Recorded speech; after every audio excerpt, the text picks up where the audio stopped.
right, welcome back. Ladies and gentlemen, boys and girls, the Honcast here. We got the Onslaught coverage continuing, Losers Bracket Finals.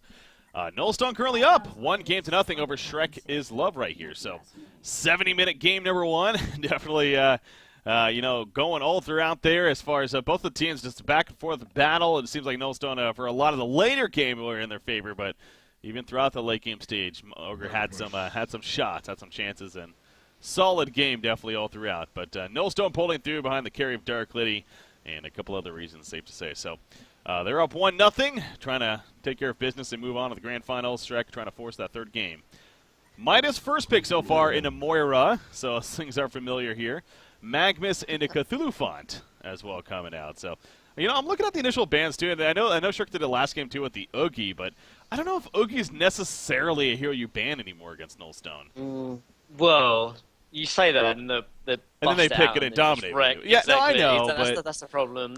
I don't know. I know what you mean. To be fair, because the reason being is like you want to be banning heroes that they're playing as of right now, because you want to be banning out, taking away heroes that they're very comfortable with in terms of most recent performance. But with that being said, like you've seen them dominate with Oogie time and time again, so it's hard to sort of stray away from that kind of thing. It's hard to say, like, who else would they ban out, though? Like, who else was a big threat in that game? Lodestone, yeah, but, I mean... No. They're not. Not even necessarily reacting to that, but maybe like the Midas, I guess? They have been running a lot of Midas. Maybe. Yeah, I guess they have been running a lot of Midas, but... I mean, look at that win rate from Moira, though. 75% win. You know how ridiculous that actually is? That's pretty crazy. Yeah. Only 16 games. It's only 16. But still, that's... 75% win. Like good heroes or...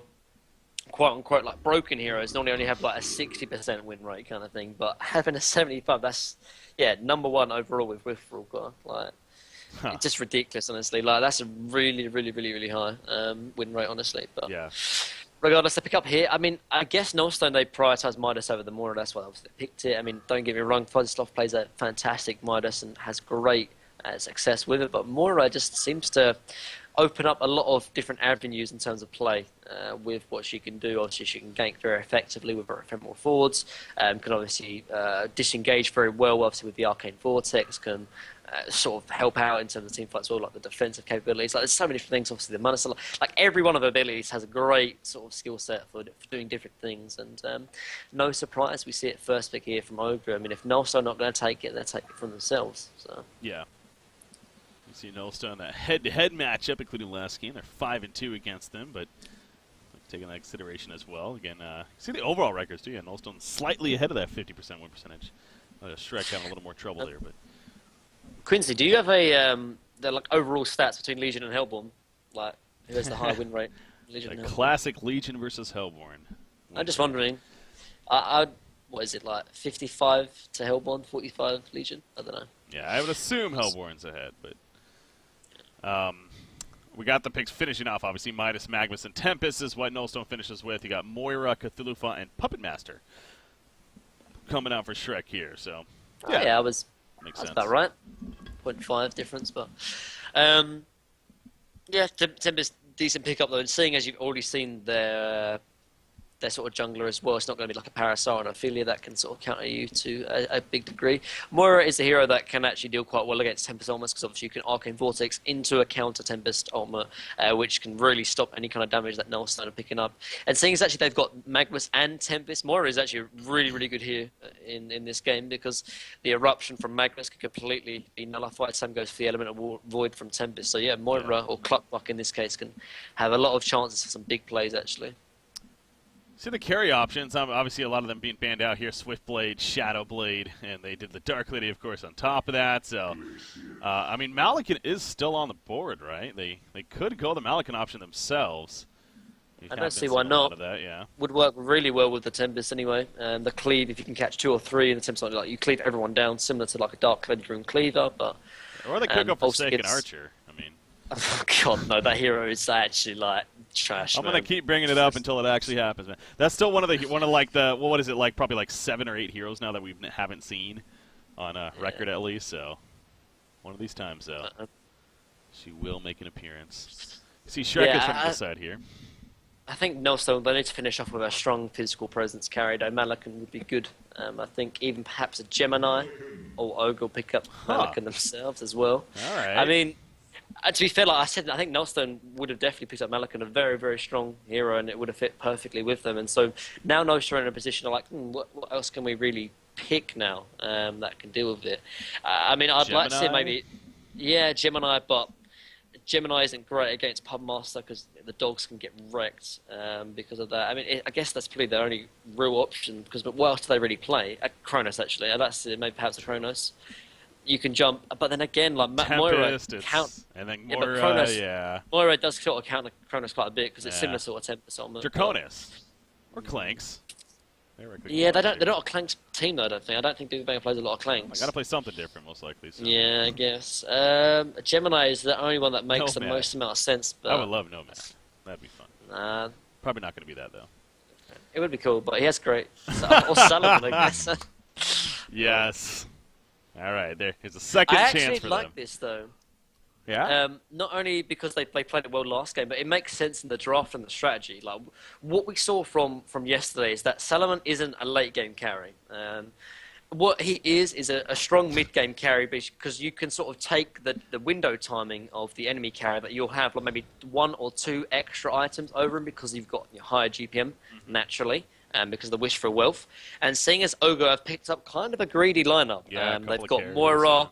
It's pretty greedy. Obviously, in the lane we saw in game 1, didn't have a great laning phase, but then they've got 2 carries in Malak and Puppet Master.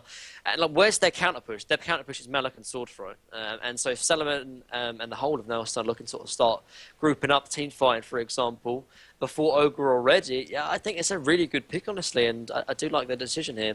It just depends, obviously, if we see that kind of build from Salomon. Is it going to be the one that Fuzzysoft played last time? We went Dawnbringer into Behemoth and then got a Resto Stone. I think if he goes that build, I think that might be a little bit too greedy because they won't be able to pressure him off, which will give obviously Ogre enough space. What is going on here? Armadon? What is the logic for that? I mean, I guess, what is it going to be? It's Suicide Armadon? Yeah, it'd be Suicide Armadon. I don't know how much these guys play in terms of Dota, but it's really, really popular in Dota. But I don't think it's going to work out here too well, though. Like, again, very, very greedy. This is like a Tricore lineup, though. Yeah. Like, very, very greedy. And, like, who's your space creator? Like, Cthulhuphant isn't really a space creator because, he only offers really lockdown. Moira, again, doesn't offer too much damage. Not like a Witch Slayer that can create a lot of space for you. The only one that really can create space is Puppet Master, but he needs an Assassin's Shroud before he can do that. So I think this is going to be very, very greedy. Yeah, don't get me wrong. If they can withstand the team fight presence from Nullstone, yeah, it's gonna be great because they have a lot of ways to scale well into the late game. But I mean, man, yesterday and today, greed. Yesterday and today have been quite the treat when it comes to just seeing different stuff. And I'll say that. I mean, we are getting plenty of it from here in the Onslaught. And coming into what is the, well, obviously this is the final day here. Losers Bracket Finals here. 1-0 right now for Nullstone, trying to take care of business, whereas Sync is waiting in the grand finals to face the winner of this, and that'll be later on today, of course, in a best out of 5. So, but yeah, again, if you missed it yesterday, guys, we saw Salamon twice. The first game by Sync as a Suicide Salamon, and ended up working out very well. And then actually the third game of the series, we saw Fuzzysoft play it yesterday, which he is here today, against Sync as a carry Salamon, and it did great, as, again, you would expect with him. I also love the stat line for him. I mean, 3 games, 1 and 2 record, but he's 657 GPM average. That's ridiculous, but again, that's just how the hero works. So the Armadon apparently has been played once before. I want to say that was Sync, actually, that ran it, if I remember correctly. Yeah, I believe it was. They ran it one game randomly. And, it's something that I know BMG used to love to do it. Yeah, they talked about it a lot, and BMG do anyway. I know Cracky, it's one of his favourite heroes alongside Legion. He loves those sort of strengthy, tanky kind of initiators in that respect. I guess Armadon feels that sort of lineup as well. It really does like Armadon. Okay, so going back to that though, so yeah, a Suicide Armadon. Do you think like he'll match up well against a Salamon? Like the fact that he can. He'll match up quite decently because Salomon actually has a very, very weak laning presence. I mean, like, all he has to offer is obviously the Cosmic Cleave, so it's like very, very poor. Not only that, he can't really get boxed out too much from the Glaciers as long as he starts specking, obviously, the Armadillo and the Spine Burst. He's not going to be maxed out, and obviously Tempest, again, quite a passive jungler, so he won't be able to have a big presence in the lane either. So I mean, if there is going to be a game for a Suicide Armadon, I guess it's this one because I don't think he's going to be pressured too much in lane. Like, I don't think there's any kill potential really, as long as he has good vision to spot out where the Tempest is going to be. Yeah, I'm kind of just messing around with him right here about the pauses.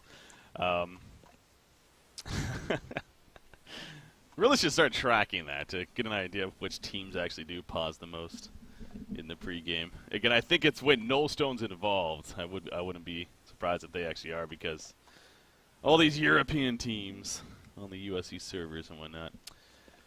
Anywho, yeah, this Armadon, so you mentioned, yeah, maybe it's a little bit of Dota flavor thrown in here with the bristleback, I believe is the equivalent. So, do they usually run a Suicide over there, do you know? Yeah. Okay, Suicide. so it's that same idea too. Okay. It's because you can actually farm the Ancients quite effectively, and I mean, in this case you don't really have the ability to do that because it doesn't do enough damage, unfortunately. That'll be a banger. But yeah, like I was talking about in terms of just the laning presence, for example. It's just not. It's not going to be punished because, like, Salomon, like I said, has no lane presence. Only the Glacius and Tempest is going to be spotted out as long as he has a ward to sort of follow where he's going to be. So.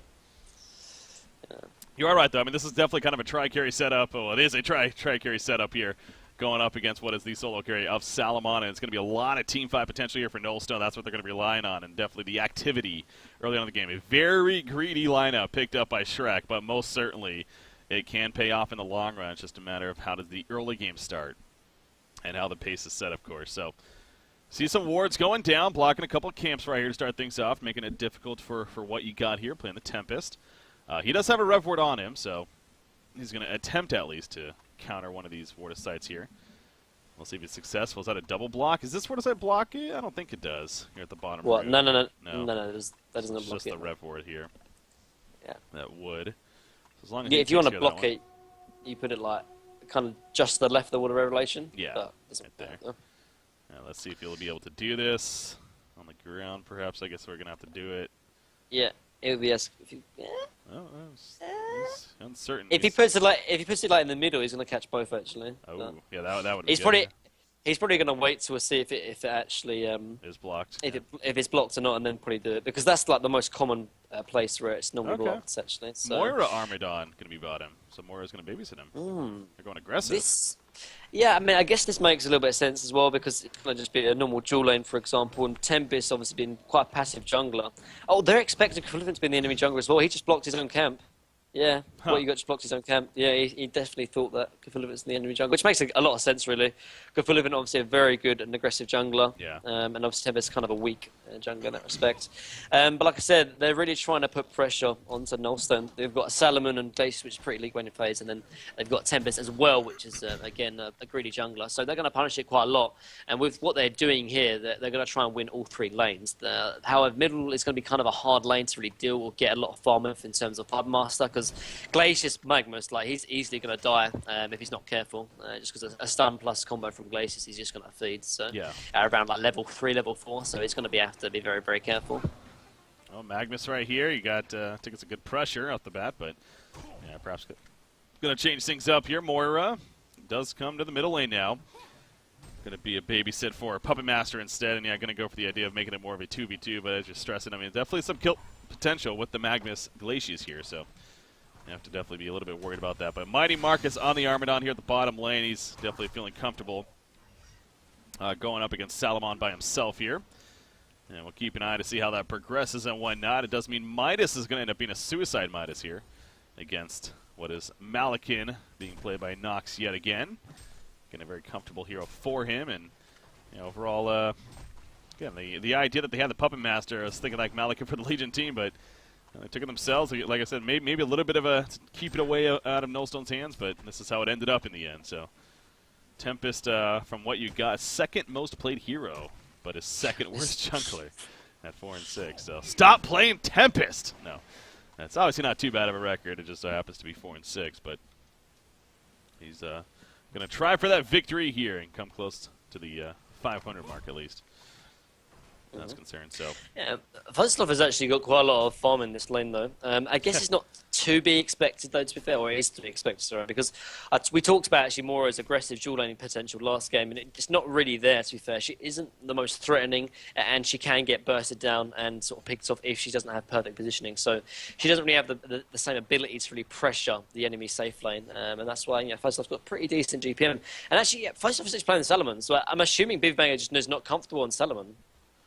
Yeah, well, we have it, like, just yesterday, that you're right. Yeah, we thought it may have been because of the hook heroes, but most certainly we know that Magma, I mean, that is true. Yeah, it probably just has a lot to do with that. The Fuzzy Sloth just knows the hero is more comfortable with it, and thus being the case. Yeah. So it's kind of funky because, I mean, it's not the hardest hero to play, to be fair, but no, it's not really. But I don't know. Maybe just Speedbang just is not comfortable with it because Fuzzy Sloth is like one of his like best heroes. Honestly, was his Magma. So maybe if you remember like him playing the offlane Magma, getting like dual. Like speaking of Magnus, he's actually getting got on here in the middle lane. This could be a bloodlust kill. It's starting to get low himself, but down goes Magnus. Tempest couldn't get there in time. Will it be enough though? Yes, it will. So at least they get the counter kill. Good rotation from what you got. Happen to be in the vicinity, and at least, again, gets the counter kill. But bloodlust kill in favor of the Hellborn side. Look at the bottom lane. Armadon. Those quills adding up. You see the mana battery on Salomon again. That's a number. That's an item you want ASAP against an Armadon, and that's why he has it here. So he will be fine. But yeah, back and forth exchange in the middle. Again, the bloodlust kill in Shrek's favor. Masera actually getting the bloodlust kill. Playing the puppet here. Yeah, he should actually pop his mana battery charges though right now because they're not stacking obviously because 10 is the max. So they're kind of wasting them at the moment really. Oh, Salomon again. He's taking some pressure. You see another quill spam right there. Those charges add up, and it can catch you off guard if you're not careful. Like, because Salomon, when he had obviously 10 charged on his mana battery, like he's wasting them every single time Armadon uses another spell because they're not obviously adding any extra. I think he was holding them to try to make like a big play, trying to catch Armadon off guard with the mana battery charges, but as a result, sort of wasted them a little bit, and that's why he's going to go back to base. Yeah. So. Yeah, no, we are seeing this mount against more of a passive farmer that is a Salomon. The potential of an Armadon again, because just even with the mana battery, the quill spams, it's something it's difficult to deal with, and choosing not to have the babysit down here, really, you gotta wonder about that a little bit if that's proven to be the best decision on the side of Nullstone. So it looks like Glacius is going to come down here now. I think it's because they expect Cthulhu to be in the jungle as well, and they were like, yeah, we'll just sack this lane. Like, there's no point in us Glacius being down and try and have an impact mid. Actually, top lane Midas is gonna be fine. Nice. Yeah, so they thought, try and shut down Papa Master instead, but now, he Cthulhu isn't in the jungle. I'd like to see Glacius come down bottom, and he actually has, so, yeah. But this might be a little bit too late, though, now, because Armadon's level 6, so, like, Glacius level 4 is not going to box out level 6 Armadon with, like, 300 GPM, so perhaps a little bit of a poor laning situation, but that's just Nullstone. We've talked about it time and time again. Like, they always have a bad laning stage, but in terms of the mid and late game, they always seem to do very well. They just come back. I don't know how, but they do it. Yeah. Yeah, again, Salomon, we saw it from the Suicide Salomon from Keizu, to be fair, on the Game 1 of the Sync. I mean, he had a horrendous start, was not getting anything but that Wealth for Gold, or whatever it's called, the Wish for Wealth. Wish for Wealth.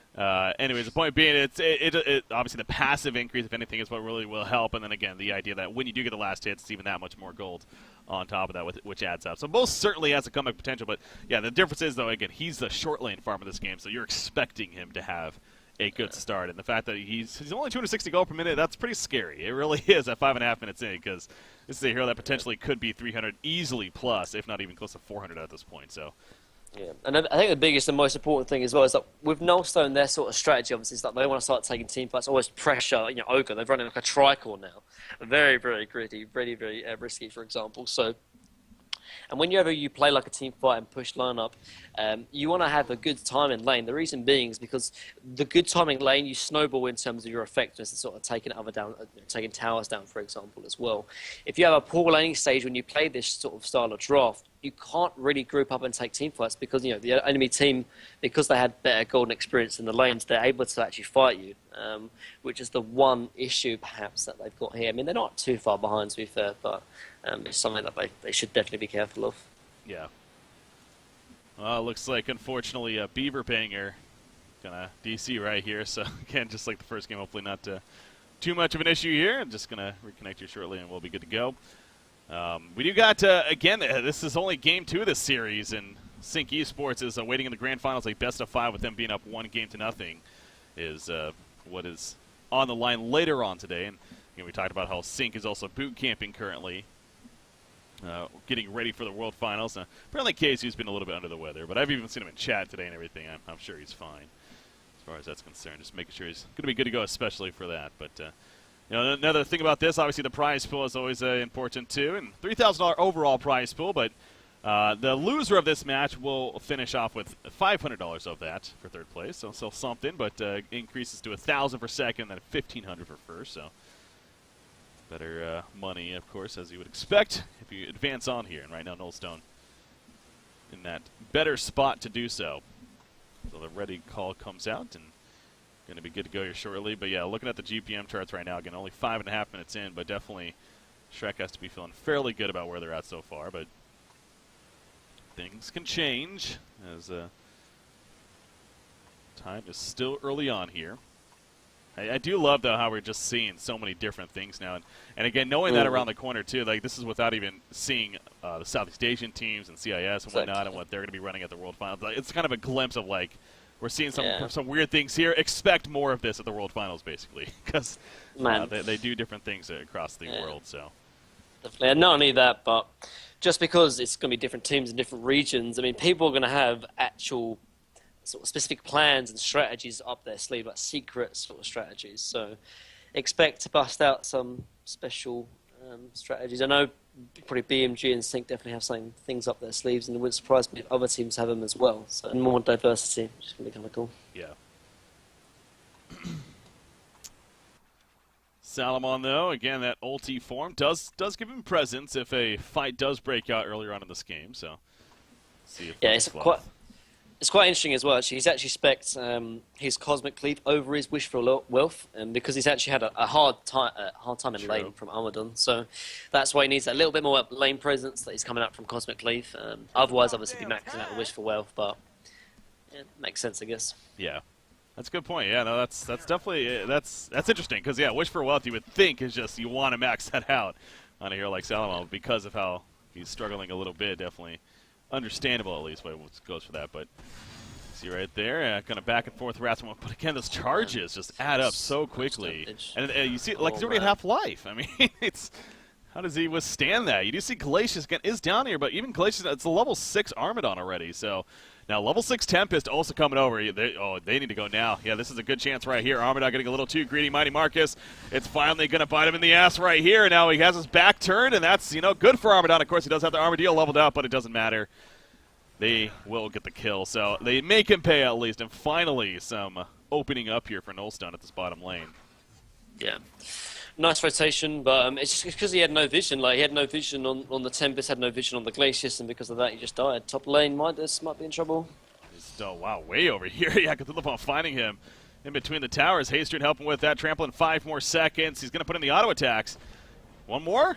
Yep, it'll do it. He just got something delivered right there, but obviously not enough mana to get away. And that Haystreet doing work here for Cthulhu. So good chase from Fine and picking off Midas in the process. So excellent job by him. Malikan and especially Puppet Master, though. They continue to do very well themselves.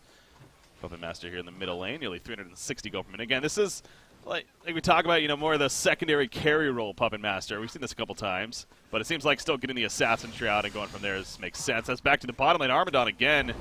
Look at this. Ulti form Salomon. He's like, now I got ulti, baby. I want to fight now. Down goes Armadon. And again, you see the potential there of a level 6 Salomon and what it could do. Oh, middle lane. The Voodoo Puppet's out. Yeah, Glacius. He puts the freeze out, though. Midas comes in as well. MS Zero's going to be turning right there. The Voodoo Puppet's still up. You see Moira maybe trying to get the kill still. No, it's not going to be enough damage, I don't think. Yeah, it'll even disappear. And now Midas, in fact, going to go on a Moira right here. Moira puts a stun out. Not going to last too long, though. Gets that transmute. That should be a kill. No, he dodges it. How's the Elemental Warp? Is it going to be enough? It will be. And down he goes as Magnus comes in to assist at least. Beaverbanger getting credit. Cthulhu fought just too late. Malikan gives sword throw. He has an ulti form. Gonna pop it right there. Midas is very low on mana, but I think he should have enough for the Elemental Warp. Yes, he does. 1 more second, so he's gonna be good. Magnus stuns back in, actually, but no, they don't have enough follow-up. That'll be the end of that, so big turnaround. Nice play, though. Yeah, nice play from Noston as well. I think it was Cluckmock. Oh, Midas. He didn't even pick up the Invis. Oh, my God, nice. But no stun on Cthulhu. But, yeah, I think Cluckmore just went too yellow for for that Voodoo Puppet. As a result, just got to die. Just nice play from Oscar, realizing he'd get the kill. So that's Yeah. fine. Salamon's picked up the Ring of Health. I'm assuming it's going to be, or Life Tube, sorry, it looks like it could be Helmblight Legion as well. That's the build he went last time, so I assume it's going to be the same. No, yeah, it's again. It seems like I know Casey did that as well, and I'm sure a little bit different roles, but it seems like it is just a good go-to item because there's fights happening. It is a very solid item to have in that case. More in the meantime, by the way, she's trying to hide up here. Okay, that was the illusion. I thought it was her one. Oh my god, Armadon. That was the fake He's one. gonna kill Armadon, he's in a Tempest. little bit of trouble. No, there's a Tempest ultimate, but if he gets some cool procs right, Max Cthulhu comes in, and down goes Tempest. Midas is here, looking for the turn though on Armadon still. Armadon has his back to it again. You got to be careful about that. Not only taking less damage, but the Quill procs will happen. Down goes Salomon. Midas now in trouble. Great support coming in. Really nice. And in the end, big It's this turnaround. ward. Fine double tap. This ward here, like I was talking about how Armadon needed a ward to be safe, but that ward just set up everything from the side of Ogre. They saw Tempest coming in. Moira delayed Tempest as well by using the Ephemeral Forge. They all TB'd in. They killed Tempest. They killed they killed Salmon, and obviously they killed Midas as well. So really nice play, and they just caught Nullstone by surprise, honestly. So. Yeah. A tower goes down at the top lane right there. You see Malakin pushing it in, and 400 gold per minute now for Nox, so going the typical. Like I said, though, going back to earlier about Puppet Master again, still expect the Assassin Shroud at least on him. And we'll see how he builds up from there. But, I mean, yeah, that makes sense to you, though. Still getting the Assassin Shroud and going from there on a Puppet Master secondary carry. Well, like he needs to be making space and sort of making plays, and that's where the Assassin Shroud is going to come in. If he goes Whispering Helm, he's going to be keeping on taking farm, which is not the place to go. Actually, Armadon. He's finding himself in a troublesome spot here in the jungle. You see Magnus Eruption, but again, Armadon, Mystic Vestments, Steam Boots, back being turned, it's reducing a lot of damage, and that's showing right there. As far as that's, I mean, you see the level 2 of the Armadillo. Yeah, I'm going to double check. I know that's changed a little bit. It's down to 0% at 95 degrees from the back. It's so crazy that the angles exactly matter how much reduction, but staying alive there. And again, not too surprising that he did. Glacius by himself in the middle lane currently, just kind of picking up some experience. Needs to be a little careful, though, because you can tell Shrek wants to maybe go in, but not going to find the opportunity. But yeah, I mean, Salomon, well, he's going to jump right here with this ulti form once again. Tempest coming in with the stun, and now Armadon again is going to fall. Again, that ward aside, not enough. But like I said, Salomon with that ulti form, it does plenty. And it just needs really one to come in. Do you have this tie announcer, by the way? That freaking announcer pack, man. I hate it so Such much. trouble. I hate it so much. Cthulhu finds Glacius, but no, it's going to be fine. But yeah, it's such a trolly announcer pack. It's so funny. Anyways. Yeah, just again, nice play. That they keep killing the Armadon, which is I think the right way to go, because like he's playing really, really far up, re-pressuring the Salomon, and the more kills you get onto him, it re-puts kind of the fear into Mighty Marcus, saying that, you know, okay, maybe I'll be more defensive this time, which just creates more space and more lead room here for Fuzzyslov. One thing that might be a little bit of a question for concern though for Nelson is Magnus. Like he's got very, very poor farm, and he was 2v1 against the Puppet Master. Like Glacius was sitting Beaverbanger mid and just solo against the Puppet Master, and he's got very, very low farm. And Moira did come over earlier, to be fair. yeah, but still, even if it's like he had that, I think 2 or 3 minutes advantage, Yeah. and even if it's 2v2 at the end of the day, like he's got very, very low farm, and it's because where else can it be but that Beaverbanger doesn't really play Magnus. He's a carry player at the end of the day, and that could be the reason why. But regardless, either way, he's got very low GPM. Like 226 when you're playing mid just is unfortunately not good enough. It's a different role, yeah. No, if you're going to be changing up like that, we're talking about put a lot of focus on Fuzzyslov doing it, but yeah, what about Beaverbanger? Kind of playing a little bit different there, as you mentioned too. Fuzzyslov a great Magnus player, so yeah, I mean that's no surprise to see that stat right there, because that's what I really expected. So, but it's so weird. I don't know why they do this, but I'm gonna definitely ask him afterwards. Like it just makes no sense, really. Like Fuzzyslov is their mid player, like he plays space creation, the initiation kind of thing, and Beaverbanger is their carry. So I don't understand why. It seems so weird. It is. Like I guess we fought from loss when they played loss actually middle lane. Yeah, an engagement in here. He goes into the Arcane Vortex, does Midas, and now he's going to be in a bad spot as soon as he pops out. Easy kill onto him. Sarah getting credit for that. So good stall with the Arcane Vortex, and Magnus and Glacius didn't want any of it. We'll see if they look to defend this middle lane now. Yeah, I mean, Really their pressure. we were thinking this because obviously that Fuzzy Sloth couldn't play hookers in terms of like there was a Devour, I think there was a Gauntlet one game as well. But I think in all those games, Salomon was actually picked up. So I think it's less so that he can't play hookers, it's that Big Vegan perhaps can't play Salomon. I don't know, but for some reason the roles are reversed and it seems very strange. But he actually picks up Sustainer. Yeah, he doesn't go the Helm Illusion. Yeah. Maybe figuring, I mean, this game, I think it's a case he just knows he needs to farm. Because he gets down with the Black Legion, sure, it'll be a little bit tankier in team fights and whatnot, but he needs to be able to flash farm here. And because it's starting to get, it's already pretty crazy out of control. I mean, I haven't even really glanced at the stats yet as far as team stats, but even with that tower kill, they're still down 4,300 gold and 4,100 experience at 14 minutes. So yeah, this is a pretty big lead right now for Shrek. So I wouldn't be surprised if that wasn't his intention initially, and he kind of just changed it up, figuring, you know what, I need to kind of go all in-ish here with this build. And will it be a Resto Stone or like a Rune Cleaver? Or? I don't know. Like Resto Stone, I don't think he's gonna have the mana to sustain it. He's got Ghost Marches and like a mana battery. Like I don't know if he's gonna have the mana to actually sustain a full Resto Stone. Like the mana cost for Resto Stone is 300, and it's like that's more than half of his mana. Then obviously he's got to use his ulti, which is 100 plus, you know, the couple of Cosmic Cleaves. Like he does not have mana to go straight Resto Stone. I'm pretty sure. I guess Null Stone could be an option, definitely. Yeah, but then like the Null Stone is like one of the worst pickups here though, because it's playing against an Armadon. So. Yeah. Oh, Midas top lane, Midas. He wanted a Null Stone right there. Yeah. Unable to do anything about that. It has to be a Rune Cleaver. Like it would seem completely. He's playing against a Puppet Master, yeah, kind of good, but then you're playing against Armador, which is so easy to just take off the Null Stone with a Snot. Yeah. So.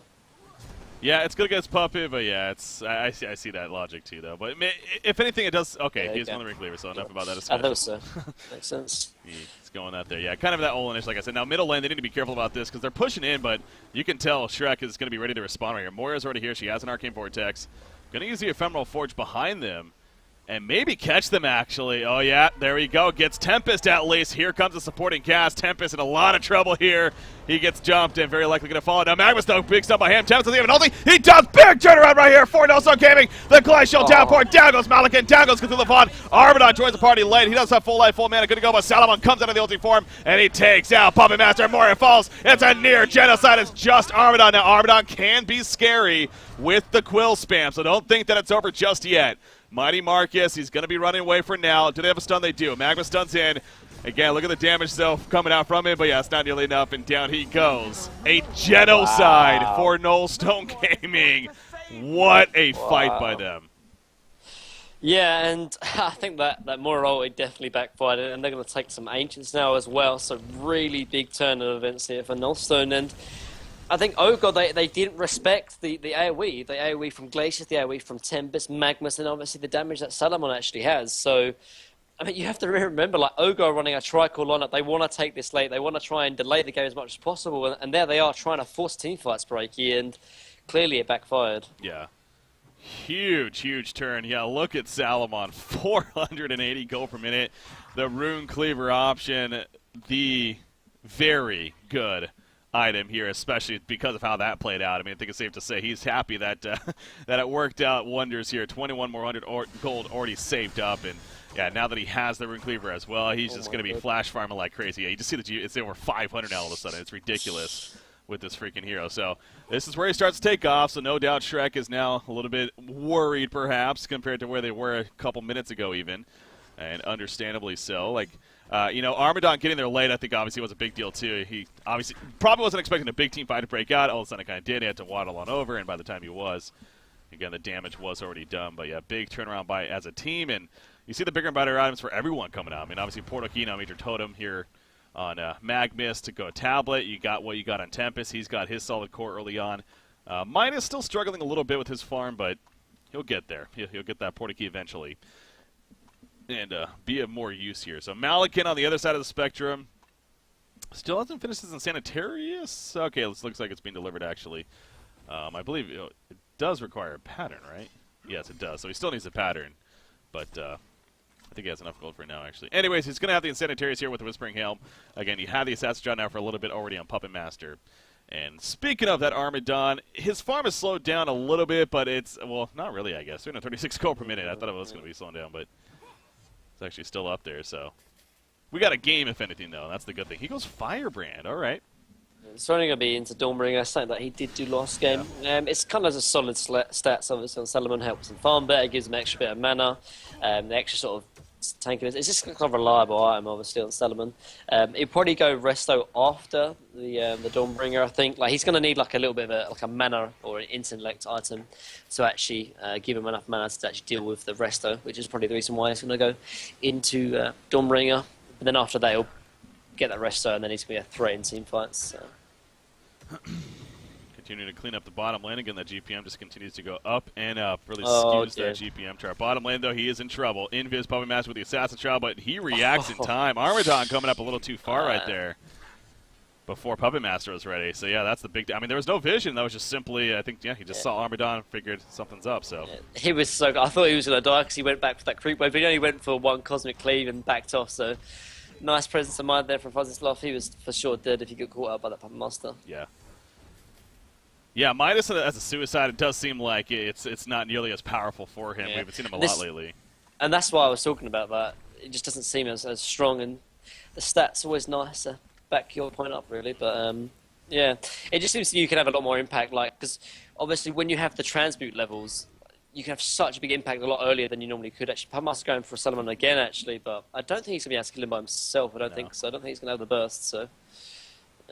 He's spending a lot of time looking for kills. I mean, it makes sense. He is the secondary carry here. He's not the main. Yeah, he has to. Like, he has to create space. Like I said, like there's no one else who's going to be creating space other than him and Cthulhu. So, I like his decision to try and roam because Malakan and Armadon are sort of taking the space in terms of farming. So he has to sort of create it. What is Armadon going? You think Soul's Bulwark here? Maybe. Next yeah, line? It makes sense. It would allow Malakan to go something different, perhaps. Yeah. Yeah, that's true. And I know Nox does like to go that demonic, but yeah, I mean, he could go like. There's a couple of weird items that I've seen people go with Armadon back in the day. Obviously, you have like the Gnome's Wisdom or even the Ashlab, for example. But I think Salzburg is probably the most reliable and sort of solid item choice, and it frees up another item slot for Malakan to go like Shrunken or something else a lot earlier. Jeez, or Nelson right there almost thought it was the illusion for a second how fast he went down. But good jump by them again using the portal keys, and that's obviously a big value here for Nullstone Gaming. And they group up once again. They still don't have another. They do have the bottom tower kill, but they're going for this middle one once again. And this time around, it looks like they're in a much better spot to do so. And looks like they will get it. Bottom tower, though, does go down in favor of Armadon. Yeah, now 2,600 gold saved up, so we'll be picking up something big here in the near future. What about like a Shrunken Head too? I guess it's very impactful against lead. And Salomon, I assume like his ulti stun is probably magic. So yeah, it's magic. Is magic. Okay, and his Cosmic Cleave is magic, I assume, or what is no, that? It's not. It's physical. It is physical. Okay. It's physical, yep. Yeah, I mean, Shrunken Head is okay, I guess, but like when you play Armadon, actually middle lane Cthulhu. Yeah, they catch good through the Fawn here. Nope, Arcane Vortex comes out, gonna stall that jump, and that's going to be that, it looks like. Well, maybe. Nullstone's still thinking about something here. They do have the ultimate on Salomon. They got Tempest ultimate, of course, so waiting for an opportunity, but don't think they're going to find it. And, yeah, they'll fall back, and maybe they're going to jump Armadon, though, as soon as he shows himself. No. They're going to go back from there. So, but, yeah, so Shrunken Head on, say the Armadon, you think could be big here? I don't know, like, whenever you play, like, a tanky hero like Armadon, obviously you want to be almost taking a lot of the attention from the side of Nullstone, for example. I mean, there is a lot of AoE damage, which obviously Shrunken is going to be useful, but I don't know if he wants that or wants to have a bit more of a presence in terms of raw damage, honestly. It's hard to say. Shrunken is going to be reliable and it's going to be safe. But I don't know if they're going to have the damage if he goes just raw Shrunken Head, honestly, to really kill up the Salomon. But it makes sense, though. He's playing against a Magnus, playing against a Midas, and obviously the damage from sort of Salomon and Tempest. Yeah, I think Shrunken will be useful, really. But then if he's going to get Shrunken, then Puppet and Malaka will have to go ones for themselves.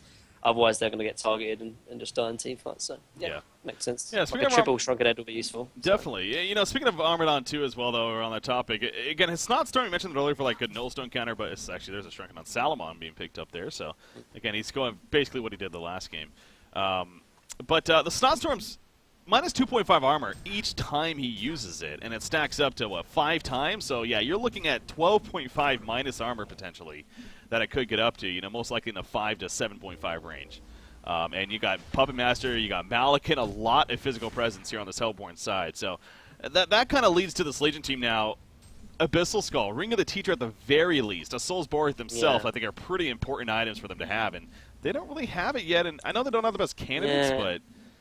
Yeah, they don't have the greatest natural heroes that already go for it, but I think you're right, though. I think if it's going to be anyone, it's got to be the Magnus. I think you should pick up like a Demonic Breastplate, definitely. Perhaps even just go for a Abyssal Skull, because there is a lot of, like, all of the damage really from Ogre is physical outside of Puppet Master. So, yeah, they're going to need some form of armor, but Salomon is not the candidate to do so, though, unfortunately. Yeah. Oh, Magnus, Portal-Key's in. You see Mora's nearby, but not going to find him right there. Instead, as a team, they're going to push this top lane now. Tempest, he's sitting in the background. He has a Portal Key now, so he's got an Elemental Void ready to go. This is going to be a free tower push, though, it looks like. Obviously, Shrek not really too interested in defending. I mean, this would have been a pretty good Kongor attempt right now, but not having the want to do that. Instead, they'll push elsewhere and farm elsewhere. Malakin working on his own Shrunken Head, and Armadon has one especially. You see the secondary tower on top, and this could be a different story. Do they want to just give up this one? Well, they probably are at this rate. Yeah, they're going to give it up. Yeah. Easy tower push. They can't teamfight. How can they teamfight when there's only one Shrunken Head on the side of Armadon? Like, the draft that Nelson has built here is all about teamfight and looking for sort of objectives. Because Ogre, they've got a very greedy lineup, and at this time, like, they're at least 10 or 15 minutes before they start hitting their peak, so they've got a delay until then, and Nelson needs to try and squeeze every little bit of advantage before Ogre are going to start hitting their stride anyway. Oh, Salomon, he's charging in. Almost checking Kongor. Now he's going further in. No, Malakin just went to the Ancients, and now he's going to be spotted right here. Goes for the TP, but there's the stun from Salomon ulti form, and Malakin's going to fall. Yeah, that wasn't going to work, and that chase ends up working beautifully. He does have buyback, but that means that much longer on a Shrunken Head, and this is probably going to be a Kongor kill, actually, as a result. So, good catch coming out there from Nullstone. And now it's going to be token on Salomon, most likely. Ogre should be pushing bottom right now. They have to assume that they're taking Kongor, and I don't think they can fight without Malakin unless they want to buy back a Malakin. They should definitely take this tier 2 bottom. But they're going back and forth. Like, yeah, they're indecisive. Mazera's back down here. There needs to be, as one as a team. It's like why is Puppet Master falling back? Yeah. Exactly. Yeah, like, either you buy back a Malik and you fight this Kongor, or you just go all in on that C2 tower. Because now, like, they don't even take this tower, and unfortunately, they get nothing to trade for because someone TP's back. So I think if they all went all on that tower, they would have got it before they TP'd back. But as a result, they miss out on opportunity, and I think Nelson, they should definitely take the tower mid and bot now, without a doubt. Yeah. Middle lane, you see Puppet Master is nearby, and he needs to be careful. This is why Magnus stuns in. Midas follows. Cthulhu Fawn will get the trample. There's Hurricane Vortex stolen once again. Glacial down for Glacius. That's going to be stopped as well. And coming out of the Vortex, what will happen? Puppet Master, nice lockdown on the Magnus and Midas. The Tempest ultimate, though. Malakin, he's just in that. Now he gets pulled in, but no follow-up. It was a very defensive one, if anything. And Tempest going to go down. You do see Fuzzy Sloth. He wasn't even nearby, ready to fight. And so the take right there from Nullstone, obviously not working, but yeah, big plays from Shrek right there. Yeah, Arcane Vortex. Moira, like, because with that Arcane Vortex, the Puppet Master dies, and then Nullstone easily back off, and they can re-engage with one less person on the side of Ogre. Instead, they all have to commit, and without Salomon, who has the token and who is all of your damage, they completely get punished. And really well played from Ogre, but Pluck again, what a save on top of the Mazera. So really nice. And now they're going to get a 2-tower mid, so really nice play there. Just love looking at the GPM charts with Salomon in the game. It's ridiculous. 700 gold per minute on him. I mean, it makes Malakin and Armadon and Puppet Master look like they're doing bad, but they're not. I mean, 450 on Malakin, 420 on Armadon, and you got 400 on Puppet Master. So they're all farming very well themselves, of course. It's just Salomon just exponentially higher, and that's again how he does. 4,500 gold saved up on him. I think the rest of Stone is next, right? That's what he does here. I mean, I'm trying to think of the last game. Maybe he did finish a full Dawnbringer, but he did finish a full Dawnbringer. Doesn't look like that's the case here. Yeah, he probably will need actually the light brown in terms of just for the intel and the mana to actually warrant a Resto Stone, because obviously 300 mana just for the Resto Stone. And then double ulti and plus a couple of cosmic cleaves. Yeah, he probably would need it. I mean, I don't think he'll technically need it, but it will be definitely useful of having the extra mana just in case. Yeah. But mean, he would have bought it by now, though, so if you're going to go... No, okay. Hey, I was on board with you. I thought then. for sure it was a Resto Stone, but no, he decides I might as well wait till I have 3,000 more gold extra and buy a light brand, so it was a little silly, but hey. He'll go Resto next, though, that's for sure. Oh, yeah. I mean, it's one of these small things, I don't know, I've always said it's kind of a pet peeve. It's like, why? Like, he just wasted a good couple minutes without a light brand for no reason. I mean, he literally, there was no reason for him to not do it because he has a token, if anything, for a buyback. Like, yep. It was just kind of pointless. But hey, maybe he was indecisive and not really sure. Bad. They're just bad, I guess. Yeah, not everyone could be me, top tier player. So that's what it comes You're down right, to, I guess. Well. Makes sense, but I mean, some people they just farm and they're kind of on autopilot mode, and particularly if I know Fuzzlesoft is actually, like I said, Nullstone, they don't really have, obviously what you got is their leader and is there a captain, but they have a lot of sort of team decision, for example, and particularly when you're playing a carry or any kind of core, you go in autopilot mode in terms of just farming, and you're probably talking about your team like, okay, what do we do next? This is what we're going to do. We're going to do this. We're going to do X. We're going to do Y, for example, and he probably didn't even realize what kind of gold he's got, and so he's like, oh, okay, I've got this much money. I'm just going to right click a light brand, for example. It wouldn't surprise me if that was the reason why, but yeah. He's got it now, though. He did actually go Heart before he went Resto, but then he didn't go Rune Cleaver in the last game, though, so who knows. That's true, yeah. All sorts of items he could go for, man. Different He hasn't followed a trend. style. He hasn't followed a trend, so... I mean, this is the third game ever we've seen Salomon, apparently, on record, so it just so happens we saw it twice yesterday and once today now. And it's not, I just love it, too, because it's not like... This is the fourth game, okay, shout out. Anyways, it's not like anything really changed with this hero. Yeah. Nothing drastically, like, I don't even think any balance changes happened with this hero in the last, 6 months plus, so... Yes. It's just like all of a sudden, hey, you know what, this hero's good, let's play it. Here it is, 500 million gold per minute, well, 750, but still. Teams are just lazy, I think. They're like, oh yeah, we'd rather stick with the same stuff, really. Yeah. Anyway, Salomon is pushing in now. Oh, trample! Okay, that was a shot to Harkon, actually, that did stun him, but going to be fine. Of course, that was just really kind of bait. He does have 40 seconds now remaining on the token here. Where did he just get the resto? Yeah, he got the resto delivered to him. Drops the homecoming stone, but he'll have that to pick up once the token wears off, if anything, if it's necessary. But probably not going to be. Take the stun off the bat, but again, it's like, yeah, they're not really going in, though. It's too scary. 3 Shunkens, though, on the side of Ogre. This is where they're going to start being useful. He has no token. Oh, he's just going to die, isn't he? Yeah. He just basically That's risky, though. Yeah, I don't know about that. That's just giving it up like that. It seems a little silly. He's not the greatest sieger, that's for sure. In fact, he's going to be jump right after the bat. Storm Spirit comes out, though. Magma stuns in. Can he get the ulti for him off? He finally pops Dragon, and now here he goes. He jumps on a Malkin in the background. Ulti from Malkin comes out, though. Big fear effect. Tempest, was his ulti stop? No, he still has an elemental void. He can't get it off, though. He's going to end up falling. There's the second Salomon ulti, but he's dropping quickly. Salamon's in trouble. Salomon goes down. And a big victory fight for Shrek is Love right here. Magnus is able to get away, but the lockdown, everything came together for Shrek, apparently. Cthulhu on the only one to die. Yep, that fear. Tempest Porky's in, expects to try and ulti, then instantly Malakin ultis, and Tempest is feared, and then another stun from the Cthulhu. Make sure he dies, and actually really clutch play from Mazera as well, actually.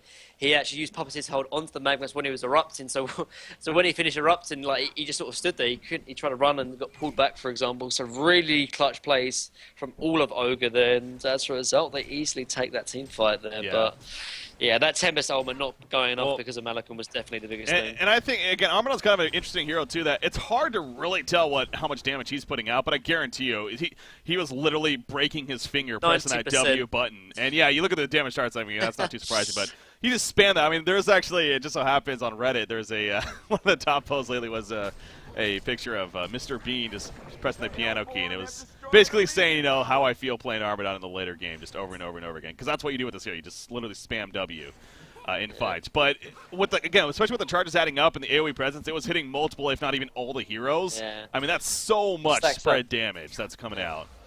Really does stack up, so. There's a symbol on Malakin. Yeah, and now this is the point where, I mean, Nullstone definitely did not want the stage of the game to get to this point where Ogre, all 3 of their cores have strong head. They're building like the big luxury items, so like the symbol of rage, obviously, the Soul's Bulwark, for example, and obviously they've got like 3,000 still gold on Armadon, about 2,000 gold on Pub Master as well. So yeah, I think Nullstone, unfortunately, they missed their timing. That could be because a couple of bad team fights here and there. Their lane doesn't go too well either, and getting picked off here as well isn't going to help it, unfortunately. So yeah. You see Quincy again, that's a funky stat right there, but Again, stressing the point that 3 heroes are over 400 gold per minute heroes at this point. Puppet, Armadon, and then Malik even 500 plus.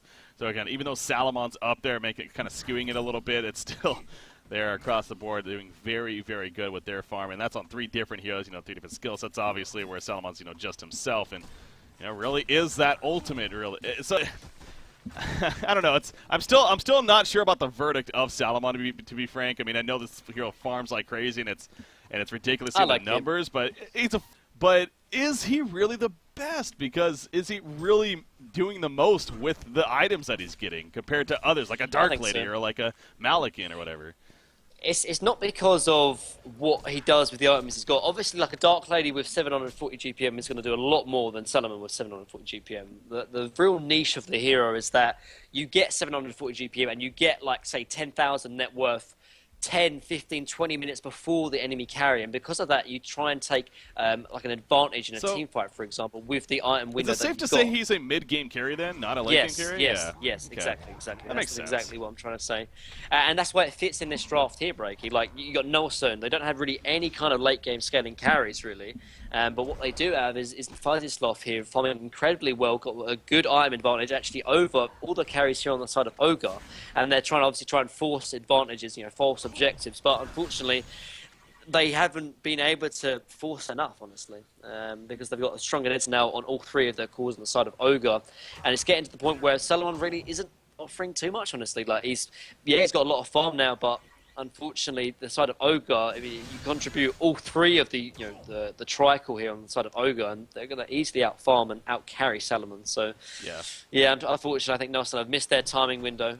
They had a good opportunity, obviously, that time where they did a big team fight. They took token, but unfortunately weren't able to break base before that, and as a result, it's really hurting them now. So the more farm they do, it's only going to get worse from now on, honestly. Yeah.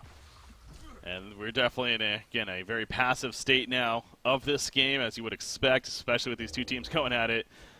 He's got Moira kind of scouting out the Ancients, making sure nothing's really happening over here. But look at Armadon, a demonic breastplate finished on him, so we stressed that earlier, how seems like he's a good candidate for that, and has that picked up now. Shrunken Ant picked up by Cthulhu Font right there. You have a Hellflower in the works for Puppet Master, so more lockdown going to be coming out from him. And Malakin's very likely going to get his next big damage tool now, coming up here as 2,500 gold saved up. Again, Rift Shards, something like that along those lines. Wouldn't be surprised to see here. So, as I say that, okay, he's going to be fine, though. Top lane need to be a little bit careful, and he was. Falls back before catch happens.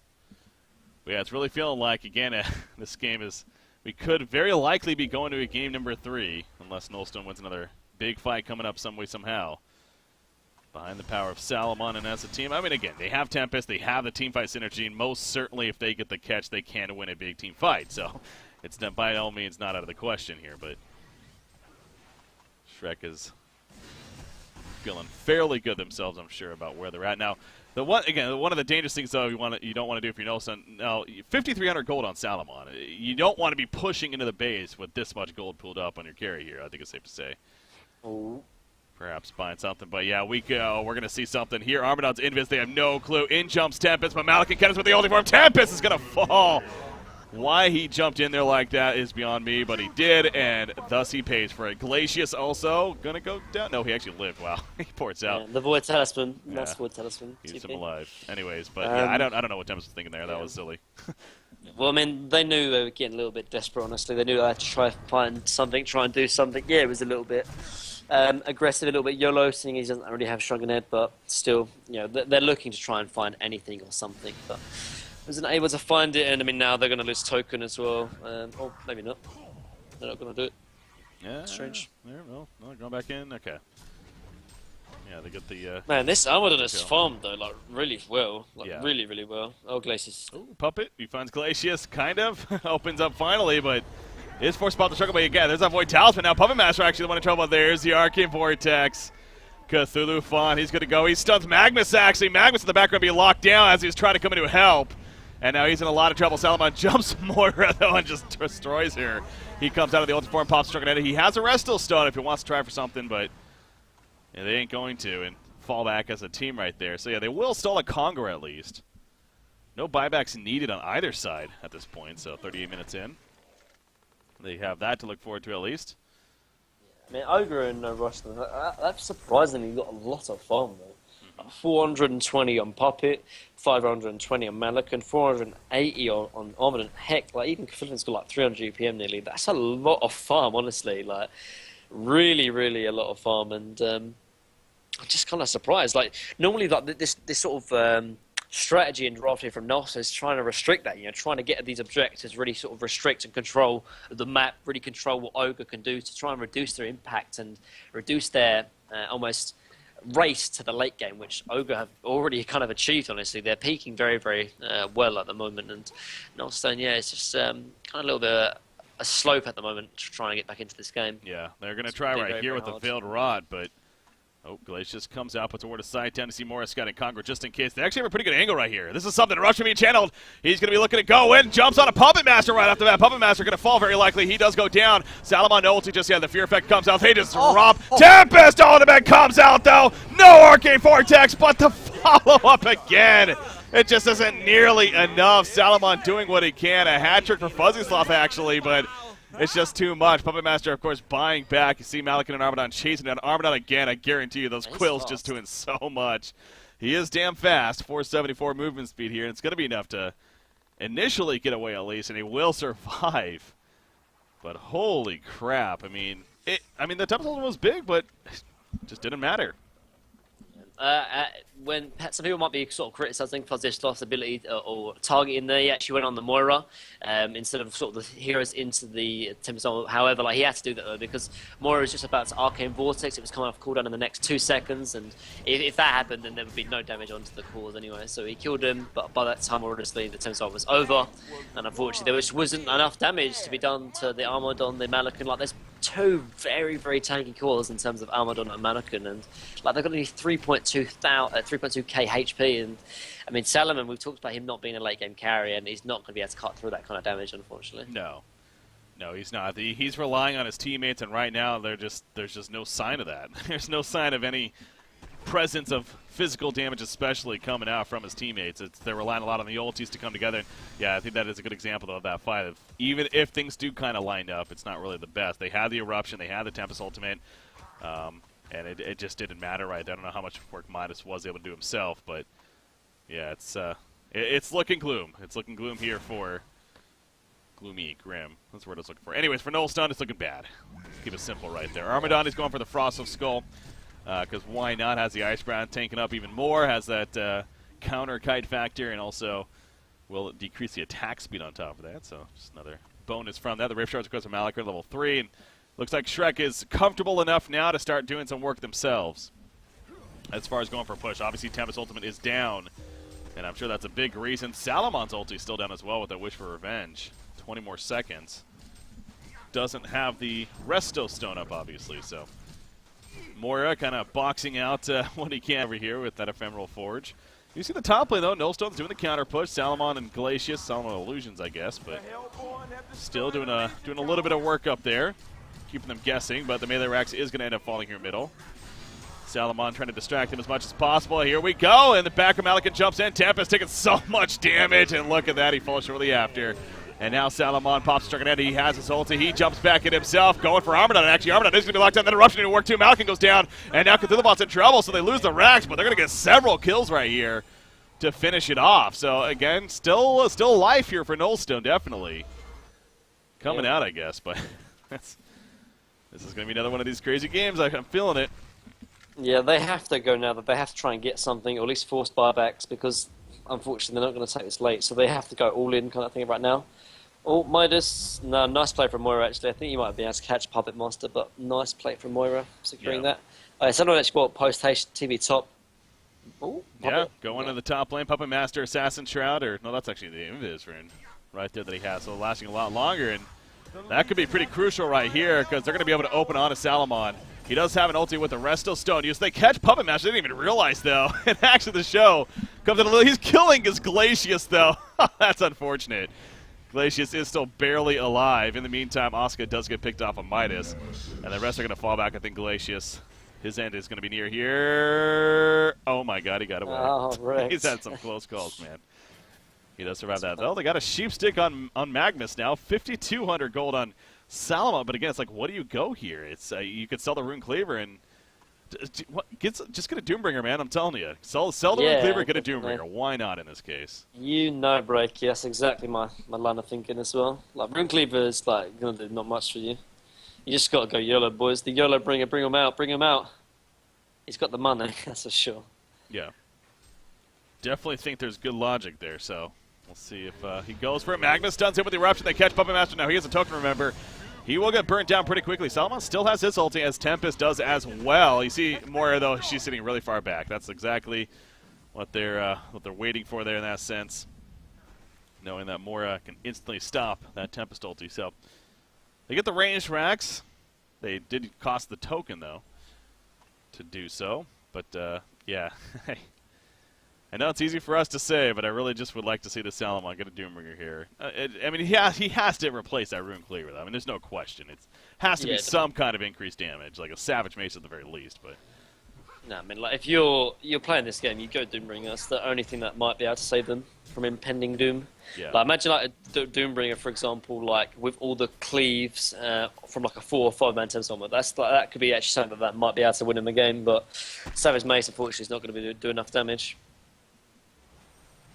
Well, Frost of Skull just about finished on Armadon, I believe. Going to be a pretty solid pickup there for him.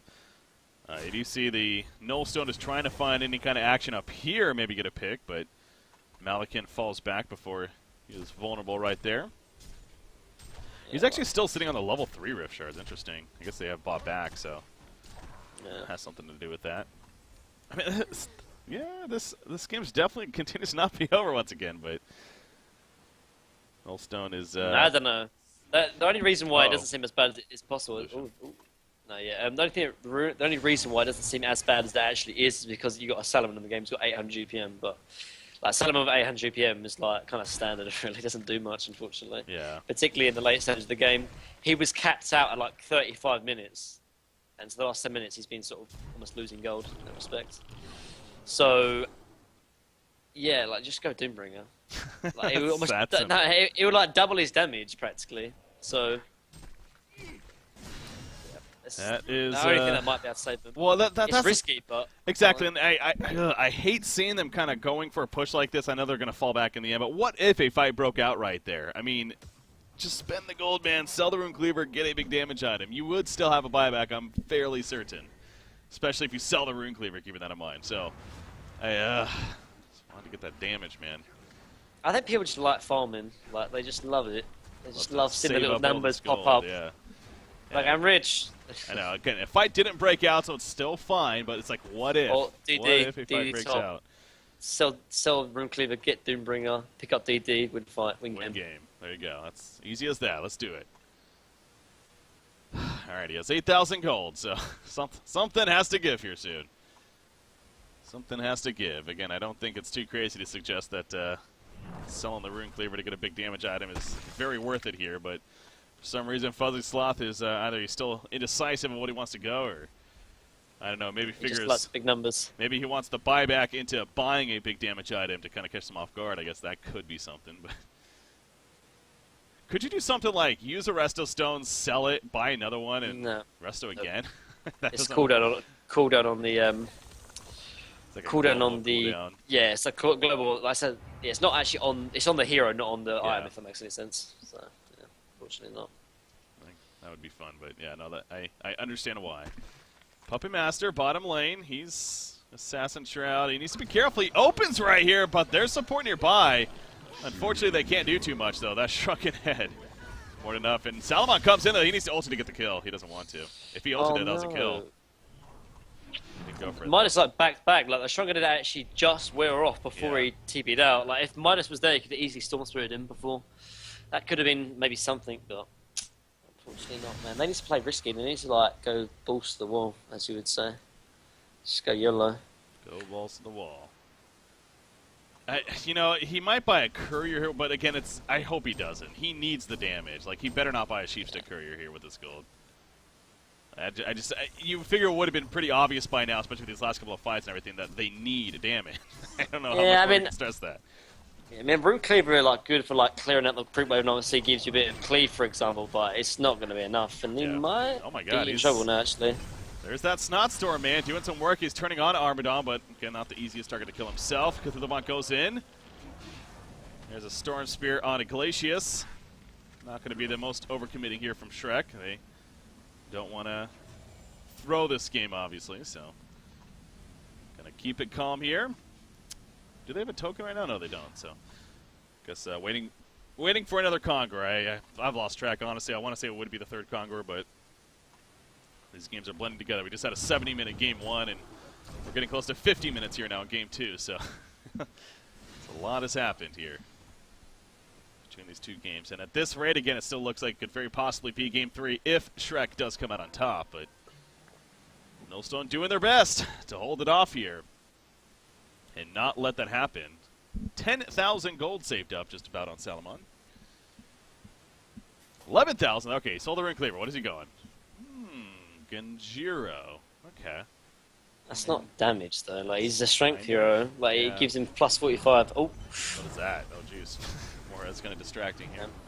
yeah, that's actually less damage than what if he kept the Rune Yeah, Cleaver. I don't like it. Rune Yeah. Cleaver. Rune Cleaver actually gives him 60. It's too much of a defensive idea. It's like, I don't know why. I don't know. It gives him a bit of sort of dart around the team fight, sort of kite the Malakan and the Almaden, but like he doesn't. He just needs to cut through him. Yeah, no, I agree. Savage Mace or Doombringer were like the options here, I think. It's safe to say, but... Well, he goes to Genjiro. We'll see how that works out for them. Again, even with those big damage items, is there still a good chance? It's obviously not necessarily the case. Is that Brutalizer? It was, from yeah. stuff? That's awkward. That's so that I was gonna say that's Ranged intriguing. heroes, not necessarily as impactful with the Brutalizer. What is it? It's like 10% chance for ranged, yeah. Compared to 25%, so... Usually not your best option. Mora's continuing to scout things out. That's got to be frustrating, man. Mora just constantly going in, burning mana, stunning people. It's like, God dang it, just stop doing this. All right, Conqueror being attempted. I kind of fall back. Oh, A little here bit comes the scared. bad rot.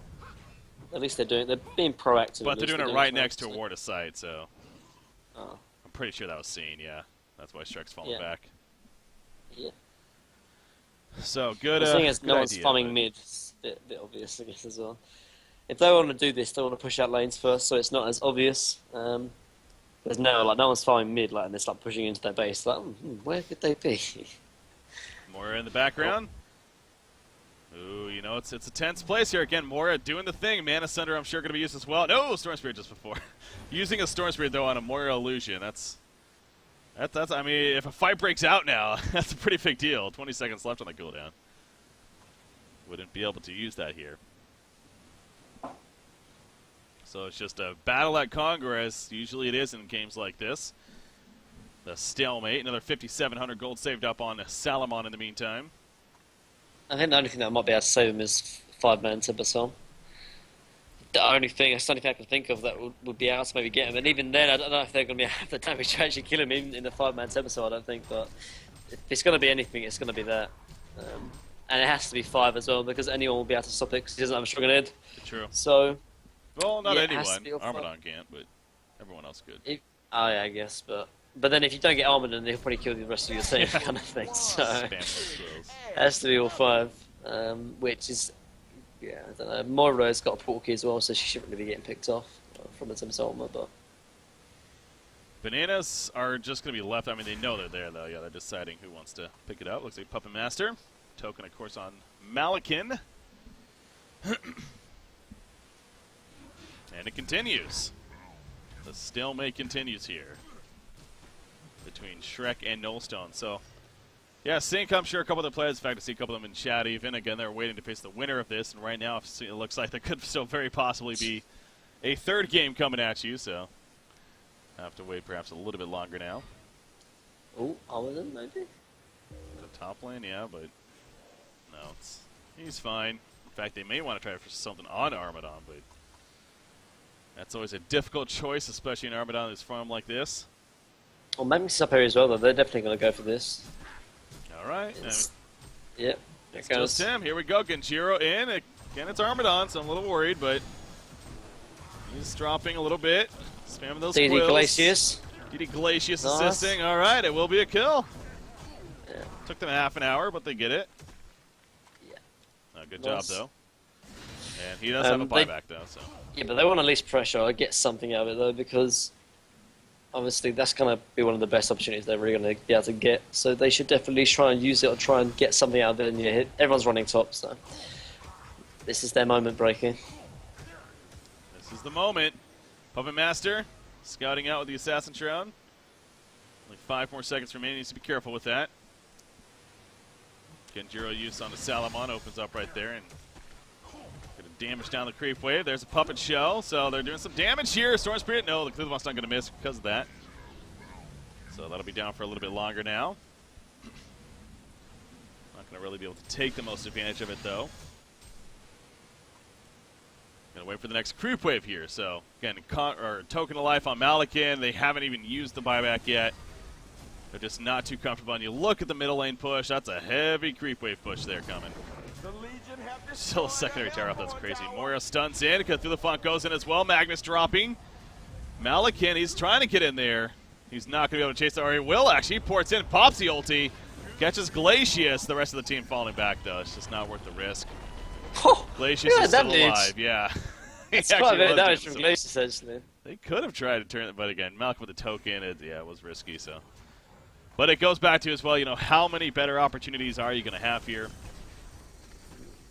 on Nullstone's side? It's not going to be many, you would figure, so. But unable to capitalize there. So now it's on Shrek to push themselves, possibly. The token of life still about 2 minutes remaining. Malakin, he has a 5-second shrunken head himself, so maybe rebuying that would be valuable here.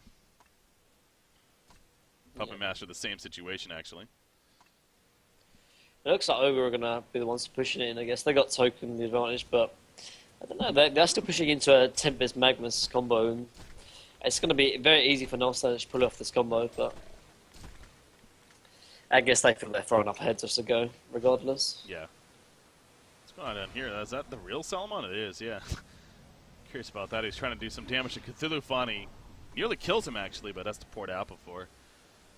He got jumped himself, so yeah, another 9,000 gold saved up. Again, we're in that space now. I guess with his inventory, he might as well. What is he doing here? He drops the Behemoth's Heart. What is he deciding on? He buys a courier. He's going to be doing a Sheepstick, yep. Sheepstick courier, all right.